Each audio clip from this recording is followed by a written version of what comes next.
Hello there and thank you for joining us. Welcome to Nightline. I'm Handy Gui. Let's dive into the news. Tourism, Arts and Culture Minister Datuk Abdul Karim Rahman Hamzah said it is still not the time to lift the travel ban between Sarawak and other states for the purpose of reviving the tourism industry. Concern over the high number of daily COVID-19 cases, he said even if the ban was lifted, people would still be reluctant to travel due to restrictions that had been put in place to curb the spread of COVID-19. So, I think it's not appropriate. The time is not there yet to open up. Even if you are to open up, I don't think foreigners will be coming in. Those from China, those from Singapore. Because travelling is taboo now. Nobody wants to travel. Those from the West, they come in, they're subject to quarantine. So when you are placed with this kind of restriction, it will not open up people to travel.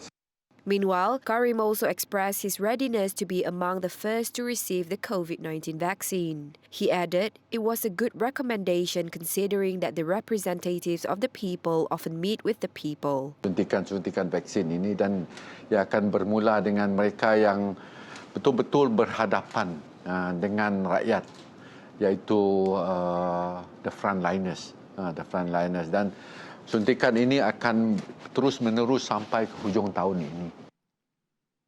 Contact tracing of new COVID-19 infection from unknown sources that cannot be traced to any cluster will be a huge challenge in the efforts to stop the spread of the virus. To Sarawak General Hospital Senior Consultant Pediatrician Dr. Oi Mong Ho, the Pasai cluster should be the subject of a research to better deal with COVID-19 outbreaks in the future. And what worries me now is that those cases picked up from the Cebu town, we still cannot link all these cases up to form clusters. Now, why is it it's important to try to link all these cases up as far as possible? Because if you're able to link all these cases up, it still means that the transmission chain. This transmission chain can be. We can identify the transmission chain. Then we can identify the transmission chain. Then there's a possibility for us to cut the transmission chain. For now, he said it is important to determine by contact tracing as soon as possible to see if there is a way to trace these cases. About 2,437 early childhood education institutions in Sarawak have been barred from operating at this time.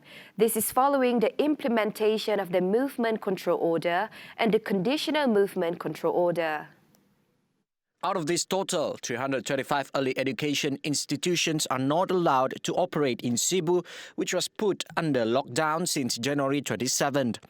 Minister of Welfare, Community Wellbeing, Women, Family and Childhood Development Datuk Sri Fatimah Abdullah said in other division, 1,006 are preschools under the Sarawak Education Department, 991 are early childhood education institutions under the Sarawak Community Development Department, 105 are tabika under the Sarawak National Unity and Integration Department, while 10 are kindergartens, all inoperative during the durations of the CMCO. Meanwhile, she added other private nurseries and kindergartens are operating strictly according to stipulated standard operating procedures. All operators or supervisors would need to ensure that children attendance is at 50% of the capacity in every institution. All teachers and caretakers or staff, as well as children, would also need to wear face masks. As of February 7th, as many as 268 private early childhood education institutions involving 6,608 children are operating in CMCO areas.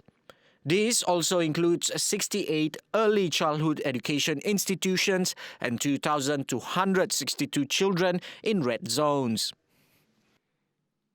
Right. Any parties not originating from Sarawak are not needed to enter Sarawak and contest the upcoming 12th state election.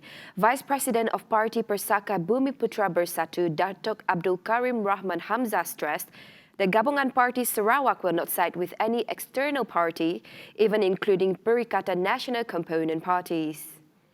Karim explained that even though PN shares the same struggles as GPS at the national level and vice versa, negotiations to nominate PN candidates in Sarawak are not likely to happen. Sarawak sama ada yang bersama kita ataupun bukan bersama kita. Tak perlulah masuk ke Sarawak. Let the Sarawak-based party look after Sarawak. Ya. Sama ada UMNO kah, Bersatu kah, PAS kah, DAP kah, PKR. If possible, you just look after the other states lah. No need to come to Sarawak. Mengacau saja. He said this when commenting on speculations of possible negotiations between GPS and PN after a video which went viral on social media showed PN flags being printed in preparation for the Sarawak elections. Karim added the contents of the video did not surprise him, seeing as the Sarawak State Legislative Assembly term will end soon, necessitating holding the state elections. He also denied the possibility that all political parties have made early preparations to campaign in Sarawak state elections. Based on the state constitution, the 12th Sarawak state election must be held within 60 days of the dissolution of the 11th Sarawak Legislative State Assembly, which ends on June 6. However, any elections cannot be held after the Yang di-Pertuan Agong Al-Sultan Abdullah Riayatuddin Al-Mustafa Billah Shah declared a state of emergency until October 1st. For this year's Chinese New Year, there will be no sounds of gongs, cymbals, or drums that usually accompany the lion and dragon dances. The COVID-19 pandemic has ravaged the nation, which means that the annual cultural activity witnessed often in the public, hotels, shopping malls, and even offices and neighborhoods have also ceased. Concurring with instructions from the State Disaster Management Committee, Nanyang Wushu Federation of Sarawak Instructor-in-Chief Datuk Sri Dr. Song Sui Hee said they had no choice but to make the decision to hold temporarily until things die down. He said even though this Chinese New Year is considered a quiet one, safety will always be prioritized. And of course, it is sad, it's very sad that we have to skip this traditional custom. And then I think this year there's no lion dance on the street you can see. So I think it will be quite a quiet Chinese New Year. But nevertheless, safety comes first. Meanwhile, for lion dance costume designer Ronnie Chin Chi Chai, although he received a lot of reservations for lion and dragon dance performances, he is adamant in not allowing his students to perform. Tamu Cina agak 1 bulan sebelum kan kucing Sarawak kita penyakit yang meningkat kan. Masa itu meningkat memang saya ada sudah ambil tersedia sudah. Jikalau penyakit ni masih merebak besar di kita Sarawak kan, kucing Sarawak lah kan kita ke sini ialah kucing. Kalau betul-betul merebak besar, memang saya tak akan bagi persatuan saya keluar tarian singa kerana siapa yang anak-anak murid ni memang semua dari umur kecil sudah ikut saya. Sampai sekarang masih ada umur yang 13, paling besar pun 18 macam itu. Jadi semua tu anak orang kan, jadi kita mesti mau jagalah ini madam. The spectacle of the lion dance is also sorely missed by the public at large. We love the lion dance. We've seen it on TV, never firsthand. But this year, can't be. It's sad, but it's for the better of everybody. Kami nang every year, mendapat memang kami tu ada juga kawan Cina. Memang kami selalulah pergi nangga tarian singa. Macam kawan kami pun Melayu pun ada yang menari singa aja, join dia. Although this Chinese New Year is being celebrated in moderation, orders for food catering remain plentiful. Reporter Audrey Caterny has the details. The Chinese New Year in Sarawak this time will only be celebrated on the first day with attendance of only 20 people at one time and limited to close family members only. However, it has become tradition that in every festival, guests should be served food. Among the must-have dishes come this Chinese New Year are Nian Gao or the year cake. According to Lazif enterprise owner Noor Asma Mokhtar, who bakes halal year cakes, orders from her homemade year cakes this year are surprisingly ample. Walaupun tempat kita dalam keadaan PKP, tempahan agak baik juga sebab kita buat jualan atas talian. Lagipun customer kami adalah kebanyakannya adalah daripada regular customer. Pada last year kami dah pola sebab during PKP kami stop business. Untuk produk-produk bermusim macam tu kami jual secara online. Penyediaannya agak rotip kita nak molahnya. Ngukusnya 8 jam jadi kami sehari cuma dapat molah dalam 60 ke 70 biji je sehari. Tahun tu kebanyakan customer Kak Semah orang Melayu dan orang Cina. Dan orang Cina pun lebih banyak daripada yang sebelum-sebelumnya. Jadi sebagai penjual, kita perlu peka apa yang boleh dan tak boleh dan orang. Adalah pantang larang yang kita kena ikut dan orang sebagai bukan kita nak ikut sebab kita nak menjadi seperti dan orang, tetapi lebih kepada menghormati adat dan orang. Things are the same with layer cake entrepreneur Maria Ngui Sai Moy. There is no end to the orders that she has been receiving. Maria was even surprised at first, as if in disbelief of the amount of orders she has received this time around. Macam si boleh sambung tahu Cina apa, tapi setidaknya tetap beli untuk family, pakai makan setidaknya di rumah. Tapi banyak customer baru lah tahu untuk yang kami mau terima tempahan. Sehari dalam 100 lebih loaf, sampai kadang-kadang lingkungan dalam 200 loaf lah sehari. Dalam 2 minggu untuk betul-betul. Ada 40 jenis kami mau bikin lapis tahu. Best seller kami orang tahu untuk tahu Cina tu ialah lapis yogurt. Dengan rose sakura kami orang, dengan cashew nut, walnut, banyak yang baru macam sweet potato, watermelon smoothie, peach, yang paling famous lah, yang 6 hari tu 6 masih ada lagi lah stoknya. Right, moving on, buyers would need to be smart when it comes to financial management. They should know the difference between wants and needs, especially when making purchases in festival season during this challenging pandemic. President of the Consumer Voice Association of Sarawak, Michael Tiong Kai Hong said consumers would need to know to control their daily spending. Consumers are urged to practice smart buying and not exceed their own buying capabilities. Jadi saya menyerulah pengguna untuk berhati-hati dalam spending dia, dalam perbelanjaan harian dia. Kalau boleh jangan berbelanja sesuka hati dan jangan melebihi apa yang diperlukan. Sebab masa pandemik ini, masa yang testing time, challenging time for everybody.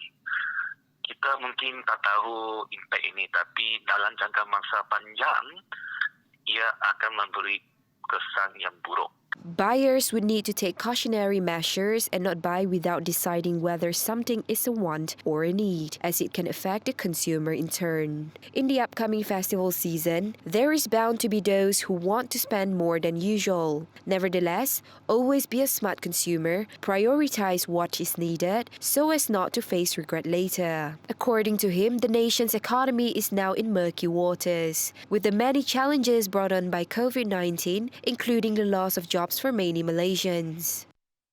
Sarawak recorded 111 new COVID-19 cases along with 2 new deaths in Cebu on Tuesday, bringing the total death toll to 55 cases.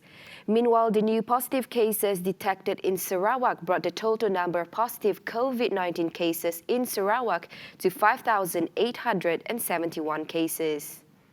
From the said figure, Cebu recorded the highest number of 54 cases, followed by Miri 22, Bintulu 12, Dalat 7, Kanawit 6, and 5 cases in Kapit. Meanwhile, Beluru and Kuching each recorded 2 cases, while Lawas and Batong each recorded 1 case.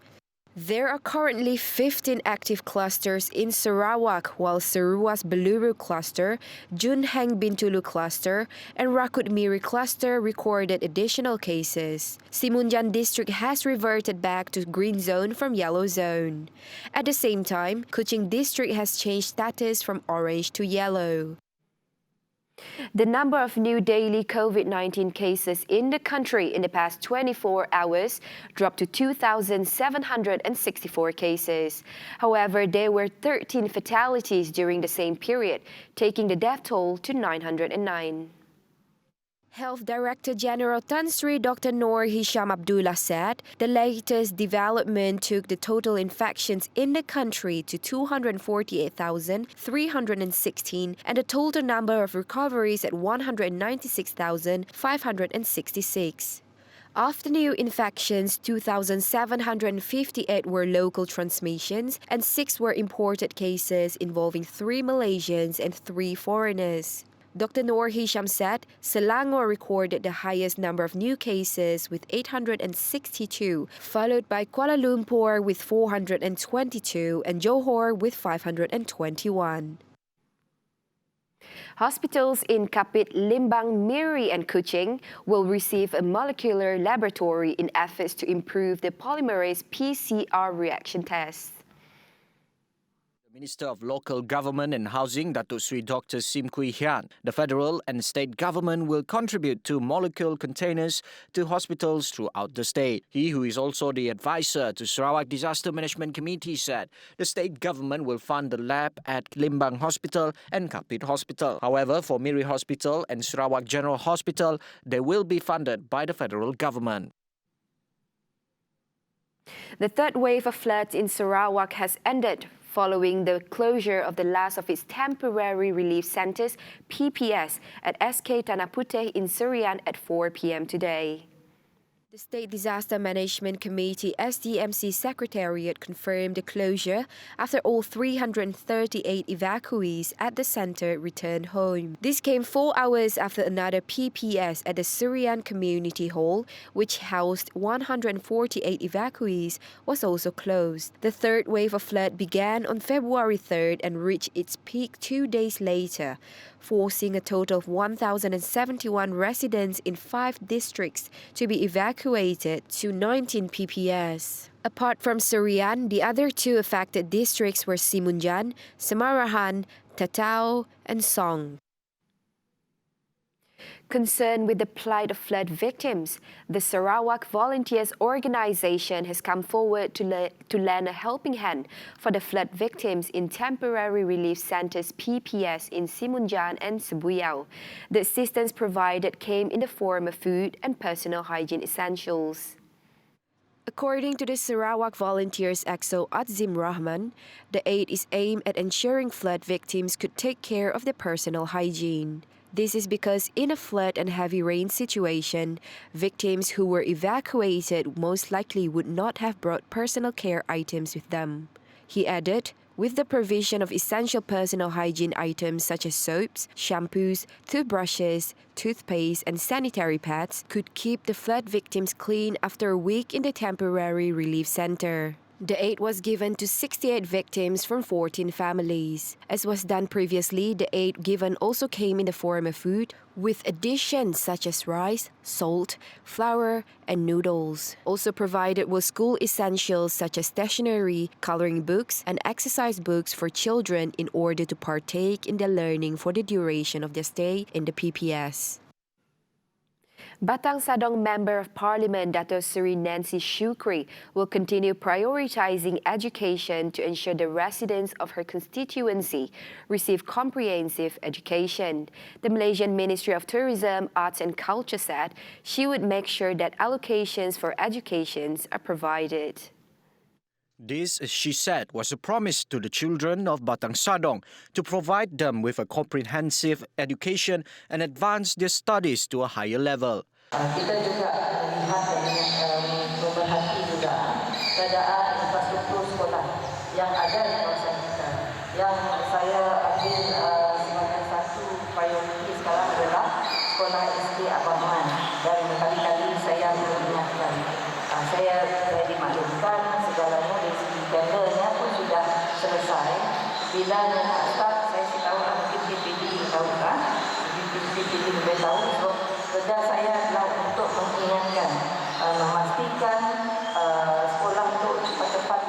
She added priority was also being given to school infrastructure, and currently the focus is on efforts to ensure the constructions of SK Abang Man could be completed as soon as possible. She stressed that she would make sure that projects concerning education and learning in Batang Sadong would be hastened. Meanwhile, teachers in the area would also need to be empowered with teaching skills in the English language.